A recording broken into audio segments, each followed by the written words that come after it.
What is a museum? Surprisingly, there is no single accepted definition.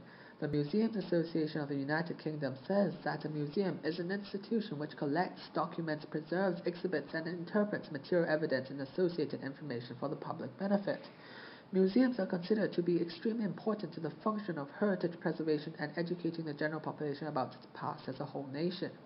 In reality, they not only influence our understanding of the past, but also have a propaganda function. According to Tony Bennett, museums have been used to nurture citizenship and national identity, improve social behavior, and expand state power. John M. Carroll says that Hong Kong has gone museum mad, building more than 5 museums in the 15 years building up to the handover. This proliferation is possibly due to the need to foster a strong sense of unity and promote Hong Kong as a dynamic and culturally rich city for tourism. The huge amount of expense spent to build these museums is conducted because of the political situation, and is an attempt to manufacture social glue to prevent division amongst the population. The Museum of Tea Ware in the Flagstaff House is one such museum in Hong Kong. Being built as the long-time residence of the commander of the British forces in Hong Kong during the early colonial times, the Flagstaff House is the oldest British-style architecture in Hong Kong. Converted into the Flagstaff House Museum of Teaware in 1984, the museum specializes in teaware, created to educate the population of the strong culture of tea drinking long before colonial times, linking back to its origins in China and hence fostering the sense of national unity and pride. The many artifacts of ancient teaware represent the past. The museum combines the different elements, the artifacts, the space, design, and descriptions to create a representation of the past, offering a full and dynamic experience about the history of teaware in Chinese culture. It attempts to offer an ideal combination to present the interconnections between past and present. It is, as Anderson explains, about the interaction between artifacts and people. Walking into the oldest British-style architecture in Hong Kong brings with it this blanket of calmness that envelopes your whole body, senses, and mind.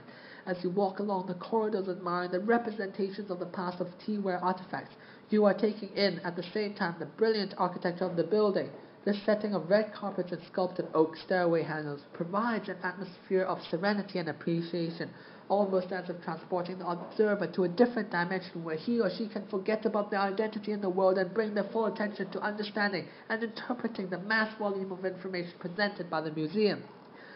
The whole exhibition communicates a flowing, seamless illustration of the long history of tea drinking that goes back to the beginning of ancient civilization, fostering proudness.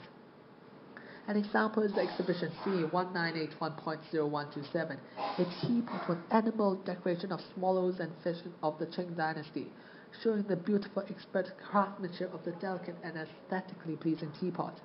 There are many of these beautiful artifacts, such as C1986.0057.122, showing a pair of small teacup and saucer in underglazed blue, and C1981.0248, displaying 2 teacups and covers decorated with prunes and poems. However, museums have generally been regarded to be lifeless. John Burroughs says, "I seldom go into a natural history museum without feeling as if I were attending a funeral."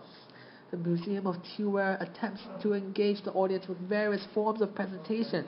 There are short documentary videos examining the origins of tea, a live demonstration of the flushing of Kung Fu tea, and interactive voting session about tea types.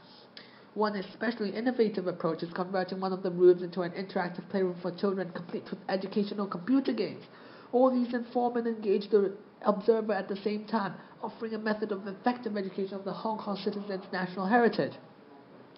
However, the museum curators focus on the prehistory of Hong Kong and amidst the huge British colonial influence on tea drinking in Hong Kong to build a stronger national identity and erase reminders of Western influence. Whilst they do present real artifacts and objects of the past, they are only generating a representation of the past. As D.H. Lawrence once said, a museum is not a first-hand contact, it is an illustrated lecture. This leads to the question of whether it is right to allow people to create a picture of the past based on their perspective, whether they are entitled to, as Dr. Pomfret says, represent the past authoritatively.